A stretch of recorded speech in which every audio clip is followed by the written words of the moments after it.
no está en este país. Entonces, desde el punto de vista legal, pues se vuelve muy, muy preocupante, sumamente preocupante la situación que se está dando en México. O sea, se está repitiendo una vez más la historia, ¿sí? Donde de manera muy clara, ¿sí? No se está aplicando el Estado de Derecho. O sea, se está pretendiendo responsabilizar a través de cargas fiscales y demás, como explicaba José Luis, al pueblo de México. Y eso, pues digo, ya en un panorama real, pues no, la ANOSA no nos puede llevar. No, y no se vale. No se vale, no es legal. No se vale ni se debe. Sí, no hay cuentas claras, o sea, no sabemos dónde está ese dinero. Se habla mucho del FOBAPROA y del FOBAPROA y del FOBAPROA. La auditoría esta iba a costar $34 millones o no sé cuánto. A lo mejor valdría la pena que los pagaran. Digo, claro. Si a través de eso, digo, lástima que sea a través de extranjeros, ¿no? Que no podamos confiar ni en nosotros mismos para que nosotros mismos nos auditemos. Pero a lo mejor valdría la pena gastarse $34 millones para cuando menos saber dónde están los 600,000. Claro. Y a lo mejor a partir de ahí, pues empezar a tomar algunas acciones. Yo creo que es un momento crucial en nuestro país, especialmente por lo que sucede hoy en la Corte, que como te digo, lo comentaremos en su momento. Creo que es un momento crucial para este país. Es un momento en el que se tienen que tomar decisiones ya mucho más de fondo. O sea, no se puede sostener un esquema financiero, no se puede sostener una política económica que ha demostrado el empobrecimiento de los mexicanos. Oye, José Luis, yo quisiera preguntarte, ¿por qué uno escucha en los noticieros o algo de repente voces extranjeras de Estados Unidos o lo que dicen que lo que está haciendo México es lo correcto? Y a veces no tenemos todos los mexicanos la oportunidad de estudiar en específico como ustedes. Y a veces dicen, bueno, se confunde uno, ¿a quién le cree? ¿Por qué de repente dicen que sí es correcto, que vamos bien y que se autorice como deuda pública? Pero ya cuando escuchamos estos números, uno dice, pues ¿de dónde van a salir? ¿Dónde está ese dinero? ¿Por qué nosotros? ¿Qué pasa con eso? Aquí hay que ver también que desgraciadamente para nuestro país la información con que cuentan los voceros, que en un momento dado se les da repercusión a lo que dicen aquí, cuentan con información que adivina quién les da, el gobierno federal. Entonces, obviamente tiene algo de chanfle aquí, por decirlo técnicamente, ¿no? Pero sí realmente hay una cuestión muy, muy importante. Existe un elemento que para el gusto de la comunidad financiera internacional es importante. México no está haciendo el pago de esta deuda mediante la emisión de papel, o sea, que provocaría una inflación. En ese sentido, es por lo que dicen, bueno, otros gobiernos, ante un problema de este tipo, se avientan y se ponen a imprimir billetes y cubren la deuda. Claro, con una consecuencia de inflación brutal. Entonces, en ese sentido, está bien de que no están haciendo eso. Están haciendo también el que el gobierno está queriendo mantener el equilibrio en sus finanzas públicas, lo cual es razonable y lógico hasta en la economía familiar. En un hogar tú no puedes gastar más de lo que ingresas, porque el gobierno sí lo hizo durante muchos años y ya el hecho de no hacerlo desde hace algunos años ha puesto a México dentro de los países que se portan bien. Y también que México mantiene un tipo de cambio flotante, porque habría otros países que en un momento dado quisieran mantener un tipo de cambio fijo que implicaría una descapitalización total del país. Entonces, esos son tres elementos que se resaltan en las informaciones gubernamentales y si vemos con tranquilidad lo que dicen, se refieren a esos puntos: finanzas públicas sanas, política monetaria no expansiva y un tipo de cambio flotante. Esos son dos reglas de oro para la comunidad económica internacional. Entonces, con que el gobierno de México dice, es que no estoy diciendo eso, entonces sí te estás portando bien. Pero nadie, y quiero subrayar, nadie ve en este mundo, no nada más en México, el problema social. Tenemos algo que varios comentaristas políticos, económicos, han dado a llamar el neoliberalismo. Esto es lo que yo llamaría más correctamente el capitalismo salvaje, el capitalismo ultranza, que quiere decir, no importa lo que produzcas, lo único que yo hago es meter el dinero a un país, sacar intereses, sacarlo de ese país, aunque el país se venga abajo, y meterlo a otro país. Por eso estamos hablando de los problemas de Rusia, de Japón, de Brasil, que ahora el problema se ha extendido a nivel mundial. hoy en las noticias del día de hoy aparece que el presidente Clinton dice que pues en realidad no va a haber país que se salve de la crisis que se nos avecina. Fíjate lo que son las cosas, andamos embroncadísimos con esto del FOBAPROA y el anatocismo, cuando además traemos encima un problema mundial. Y es interesante mencionar también esto. En la primera plana del periódico El Economista del día de hoy, no es por comercial, pero simplemente lo hago como referencia, sí. Dice el presidente Zedillo que los países ricos que provocaron la crisis deben asumir sus consecuencias. Guardando las diferencias, ¿no sería también aplicable eso mismo que dice el presidente Zedillo, que quien tuvo la crisis, tuvo la culpa de la crisis en México, que fue el gobierno federal, no debería hacer frente a este problema?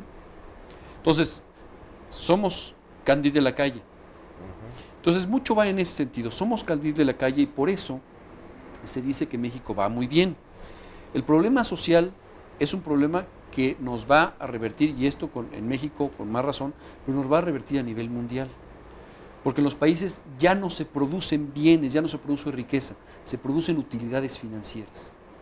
La comunidad financiera internacional, al momento de que la economía del mundo cambió al desaparecer la Unión Soviética y los países de ese bloque, con un sistema totalmente anacrónico y si tú quieres, materialista y todo lo que quieras, desapareció, quedó un sistema totalmente insensible, un sistema de un capitalismo salvaje, sin respeto a la propiedad del pequeño.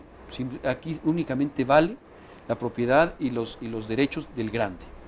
Entonces México sigue esa misma tendencia. Durante todo el sexenio pasado tuvimos ya lo que comentó Roberto, el problema de la bolsa, el problema de que generó que la caída de la bolsa tuviera un grupo muy pequeño de personas las posibilidades de comprar la banca, y un manejo totalmente insensible de la banca, olvidándose de la función social de esta. Esto nos lleva a que, adicionalmente a todo ello, aparezca un gobierno diciendo, olvidándose que en 1987 puso una camisa de fuerza a la economía mexicana que se llamaba PESE, el Pacto de Estabilidad y Crecimiento Económicos, algunos lo recordarán, sí, que amarró la economía y nos fuimos con la finta de que ya bajó la inflación, el tipo de cambio se estabilizó, ya todos estamos bien, y entonces México empezó a recibir estrellitas en la frente de toda la comunidad internacional. Pero la realidad es que el problema se venía gestando. Ahora estaba buscando precisamente mis anotaciones y artículos que escribí en ese entonces, estoy hablando del 90, 91, 92, y resalta precisamente artículos que escribí para revistas extranjeras, concretamente Business México, una revista que circula en México y le edita la Cámara Americana de Comercio, en donde yo escribí precisamente en que las presiones inflacionarias estaban ocultas. El problema iba a saltar, a brincar, en el momento en que empezaran a aflojar las cadenas del PESE, que fue en 1994. No era yo el único que lo decía. Aquí retomo varios artículos, concretamente de la empresa Macroasesoría Económica, que ya desapareció, pero que en ese entonces era una empresa muy reconocida en consultoría económica, que hacía precisamente el énfasis en el cuidado que se debería tener de que el tipo de cambio estaba en un momento dado amarrado, se estaba sobrevaluando el peso, y no era posible pensar siquiera, en 1990, 91, 92, no era posible pensar siquiera que las tasas de interés por esto se mantuvieran a la baja. El problema está precisamente, y esto lo veremos ahora que hablemos del anatocismo, de que la banca, junto con toda esa ilusión que nos crearon de país de primer mundo que ya éramos, sin haber entrado el TLC, sin haber nada de eso, pero ya éramos país de primer mundo y ahora sí que ya estábamos hechos, importamos incluso las fórmulas matemático-financieras con las cuales se aplican créditos en países donde las tasas de interés son reducidas. Y entonces provocó que se dieran créditos para poder comprar casa. Mira qué padre, la mensualidad está muy baja, pero los intereses se están capitalizando. Eso se llama anatocismo, y esto lo veremos más tarde. Y el problema fue creciendo como una bola de nieve. Cuando truena el problema económico porque soltaron amarras del pacto, entonces mucha gente ya no paga. Y cuando deja de pagar, los bancos tienen problemas, el gobierno apoya con dinero que distrae de otras actividades, y los vivales aprovechan esa situación porque dicen, aquí están soltando lana, vamos a meter esto. Y esto es lo que nos genera un país donde tenemos una autoridad que no es auditable. Esto quiere decir que no tenemos la institucionalidad para revisar bien a bien lo que hace el gobierno. ¿Cuántas veces hemos visto que el Congreso de la Unión aprobó sin más la cuenta pública del año anterior? Eso sucedió muchas veces y pasaban ahí tantos errores. Ahora que ya no tenemos un Congreso así, se detuvo esto, entonces los partidos de oposición están deteniendo la situación. Pero también hay que poner esto en su correcta dimensión. He comentado de que 2 semanas para acá han sucedido muchas cosas.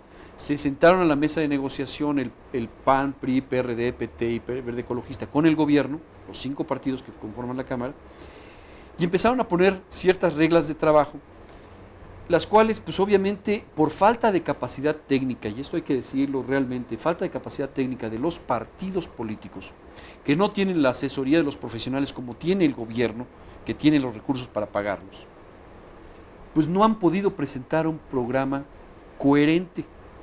Y ante esa situación de querer imponer la decisión gubernamental, el PAN ha puesto a decir, bueno, ¿sabes qué? Yo aquí me amacho esta posición y pues a lo mejor el gobierno tiene razón porque me está dando ciertos elementos y yo no puedo rebatirlos. Y el PRD ante la situación que se presenta, como dicen, ante la duda me abstengo y me levanto de la mesa de negociaciones.